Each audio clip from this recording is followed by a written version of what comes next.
short video demonstration of Autoworld, a business simulation game in partnership with IBM, with John McNamara as our partner.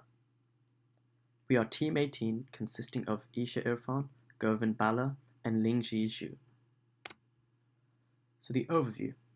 The problem we were given was that learning business theory can be boring at times, especially if the student does not understand how to apply it in the real world.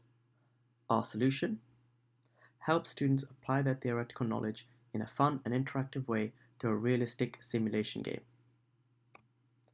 Our key requirements were level-based gameplay where players create companies in the autonomous car industry and make the company grow.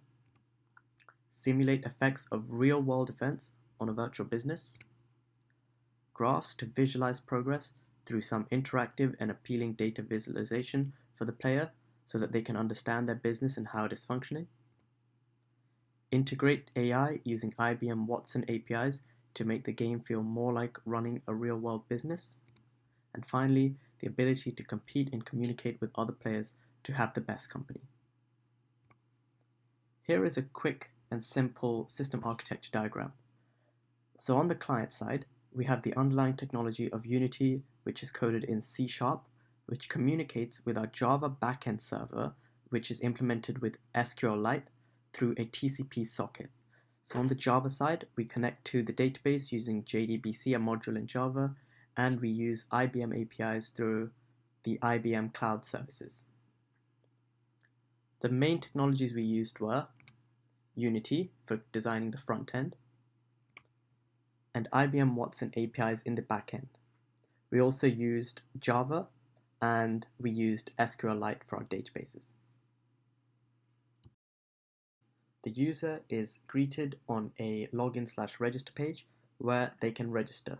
I will just quickly create a test user.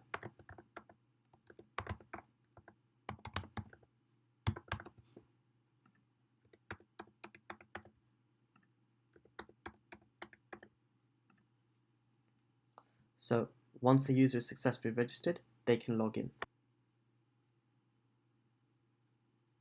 This then takes them to the dashboard. This is where, after logging in, the user is brought and all of the different pages can be navigated through the side menu. So upon logging in, the user is meted on the dashboard, which shows basic information like buyer confidence, profits, funds, the amount of cars they've sold, and their loan amount. And on the top, they can see their current level, the time, and their company name.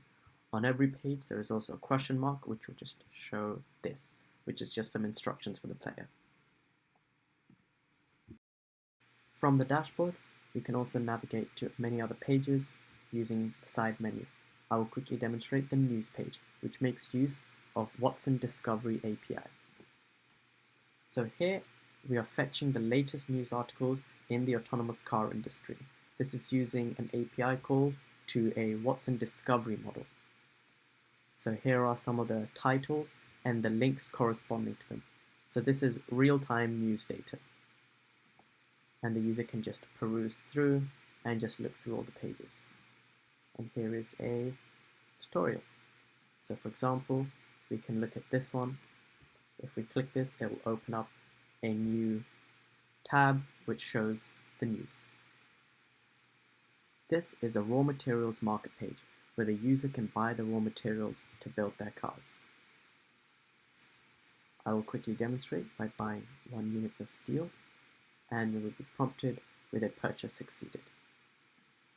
We have also implemented IBM text-to-speech on this page. This is the raw materials market page.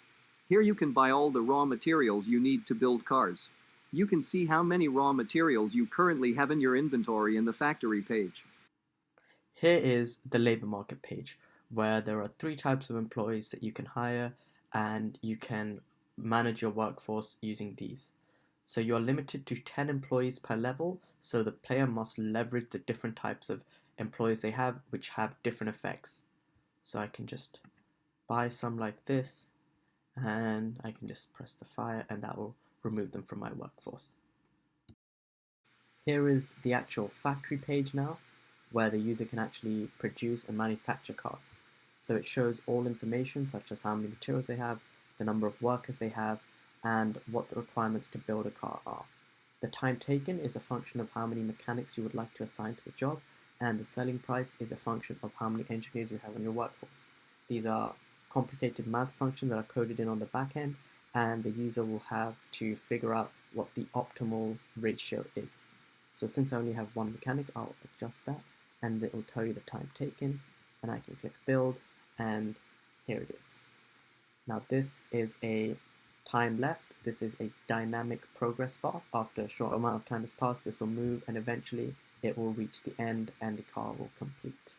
Here is the bank page, which consists of 3 tabs: incoming, outgoing, and loans. The incoming shows a visualization of how much money is coming in. This is through a line graph of how many cars you've sold and at what value. So here are the dates, and this is how much money you've made on each day.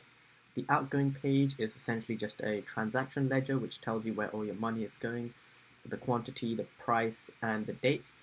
And the loans page is where the user can take out loans. So here you can see I have a loan of 1,000 that's added to my funds, and you can also repay the loans. Here is a leaderboard page which shows you how you rank up against other companies. On my database currently there is only one company, so it's just me.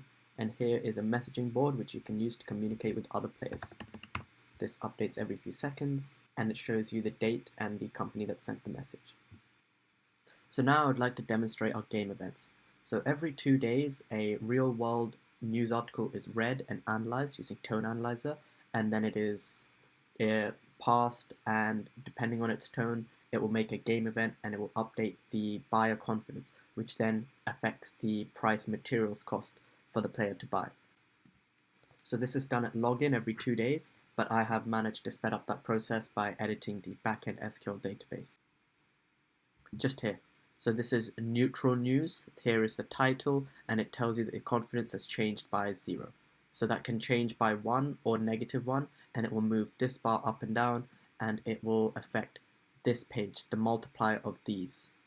Finally, we have a settings and logout page. So the settings page is just for the user to quickly change their password, and the logout page will take us back.